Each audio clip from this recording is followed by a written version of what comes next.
Okay, hey, so this week's episode is episode 11, and I think it was like, the title was, I guess, like, let's talk about sex or something. It was the more intimate, or talking kind of a little bit more about intimacy in this episode. So I'm going to go down the list, and so to me, they asked more about intimacy and just trust and things like that amongst the couples. So with Karen and Miles, because I'll just get straight into it, I do feel like Karen and Miles had a better episode this time. Well, Karen had a better episode this time, so it kind of just piggybacked off of the last week's episode. So they asked random questions to each other about trust, and so Miles asked Karen, like, does she trust him? She said that she does trust him, but not fully with her heart yet. She said that I don't think that you mean any harm to me. And then, Miles asked, well, do you, no, then she asked Miles, do you trust me? And so he said, yeah, I trust you. And she said that she wants to build and see how he is when he's not happy, and that's how she can build trust. She asked him about a time that he's been the most upset. And I thought when she asked him about the time that he'd been the most upset, he was going to name, obviously, the time you left the house. But he named the time that she made lobster mac and cheese and I guess was offering it to their friends. Like, hey, take some to go. Really? That made you the most upset? Her not leaving the house, leaving you, essentially abandoning you, but when she got upset. But no, when she wanted to give away the lobster mac and cheese. So she's like, oh, I'm gonna go ahead, I'm gonna make you some more lobster mac and cheese, I'm gonna make some just for you. So all's right with the world with him. So I mean, Miles really doesn't ask for much at all. And the fact that Karen asks for so much, I think she's starting to see a little bit of how she needs to give and not expect him to like reach these heights. So I'm definitely feeling like there's potential there, but it's still kind of, for me, it's a little bit of it's kind of a long shot. But I do I hope that they may be able to come to some kind of balance and that Miles can get more of his needs met, and they can come to an understanding. So Olivia and Brett, and let me make sure I'm not missing anything. I was checking out, make sure seeing the kids got home. So Olivia and Brett, they had a discussion with Dr. Viviana. She came over, and so they asked, they talked about, how are things going? What are some concerns and things you have going on? So Olivia mentioned the living situation. Like, she doesn't want to live 40 minutes or so away from work. Where she's currently living, it's a lot closer. And then Brett's like, oh, pardon me for being mature and having a place to live. Like, oh, shame on me for owning a home. Just like real, like, that sarcasm. Like, that sarcasm is so infuriating. It's like, listen, everybody has a little level of sarcasm. Sometimes it's cute, sometimes it's funny, but when you're trying to have a conversation in order to get a better understanding of one another's mind frame, especially when you don't have that back history of years and months to build and to know people's patterns and habits and to just kind of see the whole breadth of someone, that sarcasm is like a little overwhelming. And so they also, with Dr. Viviana, talked about, physical touch and the lack thereof. Of course, Brett wants more physical touch, but he doesn't want to push the physical touch. He wants her to want to be touched and not just be like a recipient of it, which I understand that completely. And so they mentioned that then Brett says that he's going to persevere, and that then he says something like really nice about her. He says, I'm going to persevere because when she smiles, her smile, like, it's like the sun comes out. When she looks at me, I really feel like she's looking into me, like looking at me. And she just, she just was like, wow, that's really, really sweet.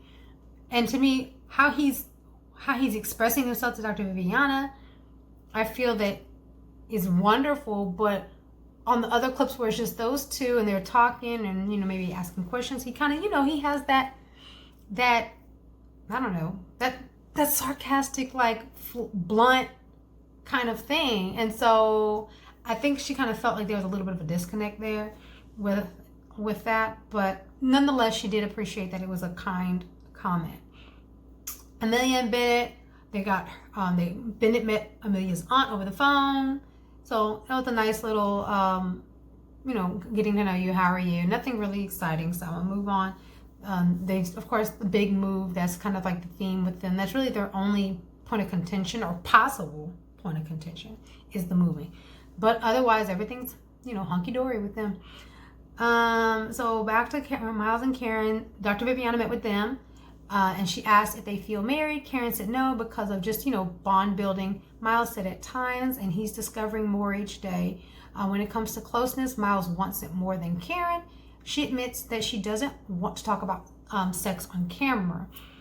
And Viviana said that what if they just took sex off the table and just focus on doing maybe everything else but, so that you have like an understanding of, we're not going to cross this line, but everything, let's say leading up to it, holding hands, kissing, those sorts of things, we can do those things and just know that there's an end point. So that way, hopefully together they can get to that level of intimacy without it without one person already thinking, I want sex, and her thinking, well, I just want to go to third base or something, you know.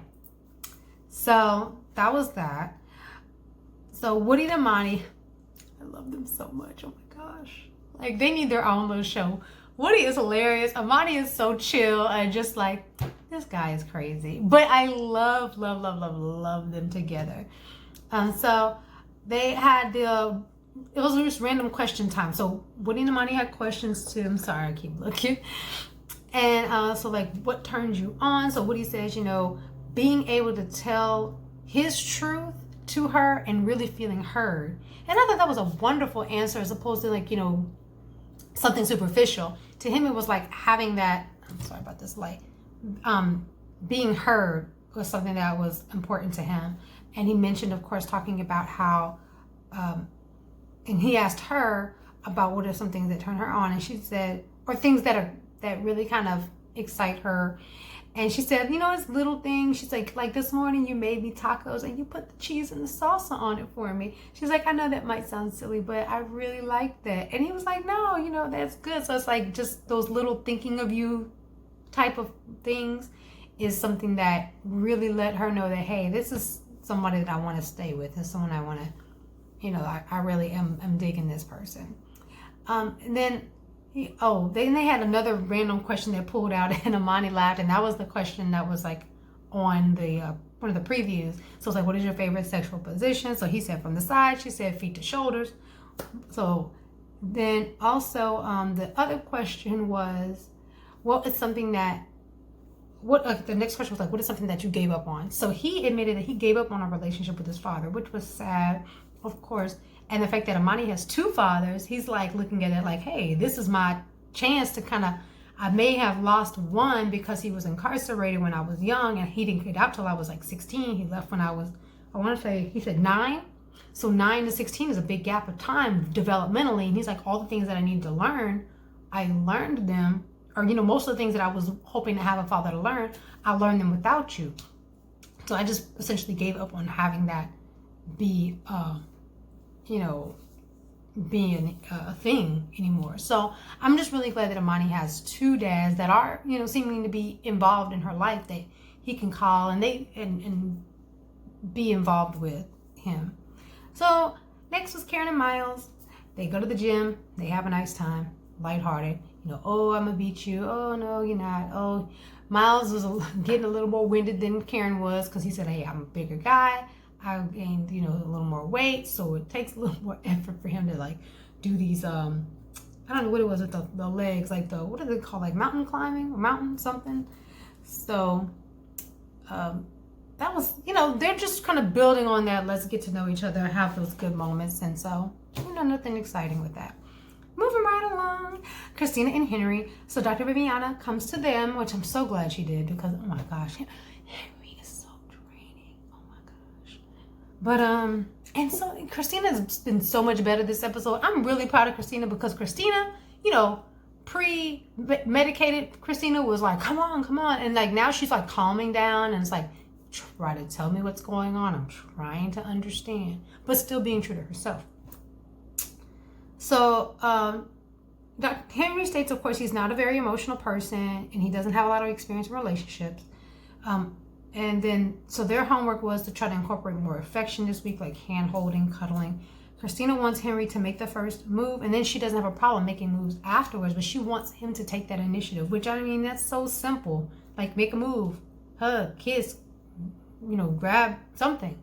She's just like begging for affection. And like begging in the worst possible way, like she can't even get a handhold. Like, come on. So Dr. Viviana said to Christina just to make sure that she shows that she's receptive and not just say that she's receptive. So we'll see. Bennett and Amelia, they asked, I couldn't really hear their answers too much because they were holding each other, asking questions like, what are some things I like about you? Or, and he was like, you know, I'm happy every day. Each day it's getting better. And, you know, her answers were similar, the same. They're just kind of holding each other, looking at each other like kind of head to head. And it was really sweet and it was really tender. I really do like them. Okay, sorry about that. So like I said, Bennett and Amelia, they were positive questions. I think I remember Bennett saying like, oh, the question was like, what do you like about, what's your favorite body part? He said he liked Amelia's hips. She said she liked his face. So like I said, really sweet, really nice.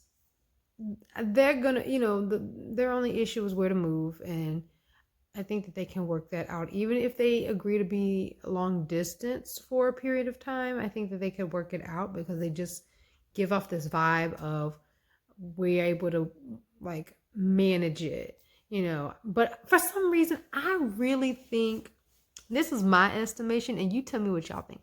I think Amelia's residency is going to be in New Orleans or somewhere close, like Baton Rouge or, you know, well, New Orleans isn't that far from Mississippi. So I have a feeling like her residency could be in the state of Louisiana. But that's just my thoughts. I don't know where she's, you know, she doesn't know where she's going to go. But they're making it such a big hype that I think at the end of it all, she's going to be like in New Orleans. That's just my opinion, but y'all let me know what y'all think. So moving right along. Olivia and Brett, they went out to lunch. And so she wanted to kind of discuss the conversation that they had with Dr. Viviana yesterday and how she felt that she's not feeling that she's really getting his true self through the sarcasm. And he was like, you know, that is what it is, you know, like, sorry that you feel that way, but that's just, you know, how I am.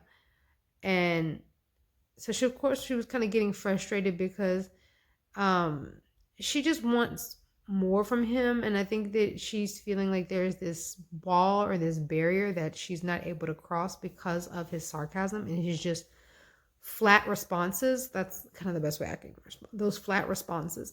And that can really get infuriating to try to, what do they say? Like pull blood from a turnip. So that's kind of how she's feeling. And she asks like, do you even want to be married to me? And, you know, they had the little suspenseful music and he was like, you know, yeah, you know, but he's like, it's one of those like, yeah, you know, I'm in it, you know, see where it goes sort of thing. So I'm not really feeling it for them. I really don't like to even talk about them too much. They did have another like scene or whatever, but I just really feel like it's almost like you've already identified, and Dr. Viviana said this as well, that they're independent people. And being two independent people, having to try to merge yourself together, if you're not a type of person who is interested in merging, then it's really not, you're just two ships. So I think that that's kind of what they're just two ships. And, you know, just ride the clock out. like last season. So with Mika and Michael, poor thing. Anyway, so back to Karen and Miles. So they also had like another moment or cut back to them like in the bed. They do a lot of talking in the bed. To say that, she's not really interested in any kind of a real affection or whatnot. They sure do a lot of talking in the bed. Okay, Karen. So anyway, Miles stated that something that bothers him is when people dismiss him because of his age. And Karen asked if she's made him feel like that. And he said, no. He said, I guess the only thing that he didn't like that she said was, I guess he said something and she's like, oh yeah, I did that 8 years ago. It was like something that kind of alluded to what he felt was like an ageism situation. And she's like, no, it wasn't that because of your age. It was just saying that, I guess talking about maybe how he was expressing whatever thought he was trying to express, that maybe she was trying to say that's how she expressed it 8 years ago. So it wasn't like a direct jab towards his age, because he really wants to be taken seriously as an adult and not be looked at as, oh, I'm 26. And he's a administrator, a school administrator. So he wouldn't be in that position if he was not able to perform it. And I really do feel that, yeah, with him being emotionally aware and just, he likes to play, but he's kind of on the serious side too, in a good way. I don't see why age would really be an issue if like I say, he's handling his business, he's going to work, he's obviously, paying his bills and whatnot. So, the age thing, I hope that that's something that he can work through. And of course, eventually, the older you get, the less that's going to be a question, because you're going to grow. And so that was his thing that he didn't like. Let's see. So she said that, so he asked her, like, what is something that she wants to change in the relationship. So she said that she wants to change how he perceives her. She said that the person that you see at like the first week, second week is basically not indicative of who I am holistically. And so he understood, and he had also added that he wasn't sure how to go about navigating with her, because he already said that he's thinking past the 8 weeks. So in his mind, he done already said yes. I know some of us may have thought that he was going to say no based upon some of her antics, but he's already out loud stated that he is thinking past the 8 weeks. So he's already in it. Like, he's like, this is my wife kind of thing. Like, that's his thoughts. And she's kind of teeter-tottering. So his thing is like, I don't know if I should kind of push, trying to move things along. Maybe, I'm assuming that he's meaning like romantically, or just kind of speed date, and kind of rush these things along, because we only have 8 weeks, even though I'm thinking beyond 8 weeks. So should I just take things slow because we have, kind of our lives ahead of us? So he expressed that was kind of like the conundrum that he's in. Is, should he just like slow it down, or should he speed it up for the sake of time? So we'll see what happens. I think that I think that as time goes on, she's going to really see like, okay, this is a good guy. Let me stay with him. I don't think that she's that oblivious to the fact that he is a good guy, and good guys are hard to come by. So I do think that at the end, she probably will say yes, at least on decision day. Now, what happens afterwards, we don't know, but I have a feeling that they might both say yes on decision day. But you never know, but we'll see. I think if she's smart, she'll say yes. Okay, so back to Christina and Henry. So they had this activity where they got blindfolded, so that way, I guess it kind of takes that pressure off of looking at each other when you're answering questions. So they created these questions, and so Christina's question towards Henry was, what is something that I need to know about you? So Henry said that, when he was younger, he was like a kind of chubby kid, and that it really affected his confidence levels.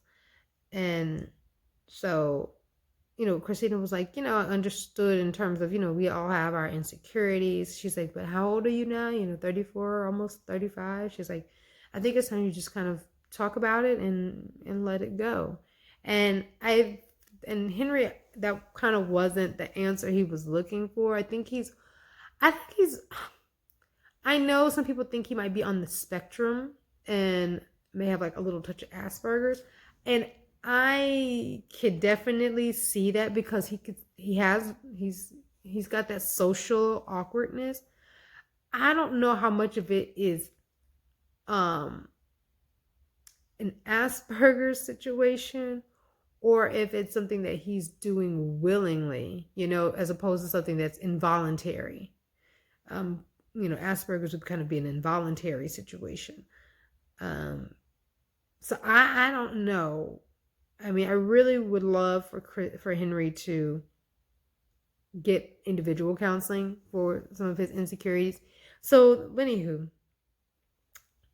so then he also asked Christina, like, what is, I guess, like one of your biggest deal breakers? And she mentioned, confidence. She said that she worked on, of course, we all have our insecurities. She's worked on her confidence issues, and she feels that she's kind of resolved them. And so now that as time has gone on through the process, she knows now that she wants someone who is confident because she has worked to become confident and she doesn't want anyone who's not confident. I can understand that. So, so Olivia, back to Olivia and Britt. So they went to this cocktail making class. And he was just she was so excited to go to this class because they were going to make her favorite drink that she likes. His wasn't going as hot. So, naturally he was kind of the buzzkill at the cocktail making class. And so they try to talk again. And so she's asking, if they were able to hash everything out. He's like, there's nothing to hash out. Like from yesterday, she's like, how is it? She's like, were we able to get everything hashed out? Oh, there's nothing to hash out. All right, was this a nice idea for you to kind of cool down, decompress? I'm not stressed. Okay. And so she was just kind of like, wanting to go back to the discussion that they had and the disagreements that they had previously and just try to hash them out and discuss them. Because she was concerned about, hey, I don't, talking about, her feelings. And he just was like, hey, there's nothing wrong. There's no problem. Moving right along. And she's feeling like there is an issue. I think we need to talk to Pastor Cal.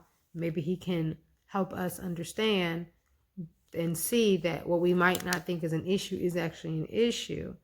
And so he was like, maybe we could talk to him. So that's what they'll do next week. So we'll see. And then let me speed this up because I know I've been talking a long time. So Bennett and Henry actually get a chance to meet together, which is nice. I haven't seen Bennett and Henry actually kind of have that heart-to-heart. Henry's last little heart-to-heart was with Amani. So now he's doing a heart-to-heart with Bennett. So he, of course, expresses to Bennett what Christina said about the confidence thing. And so Bennett's so philosophical and such a good, he's so good at expressing himself. And he was like, confidence is something that's kind of like kind of what the world deems as confident is like this. You forge ahead. You don't think about anything. You just go, go, go.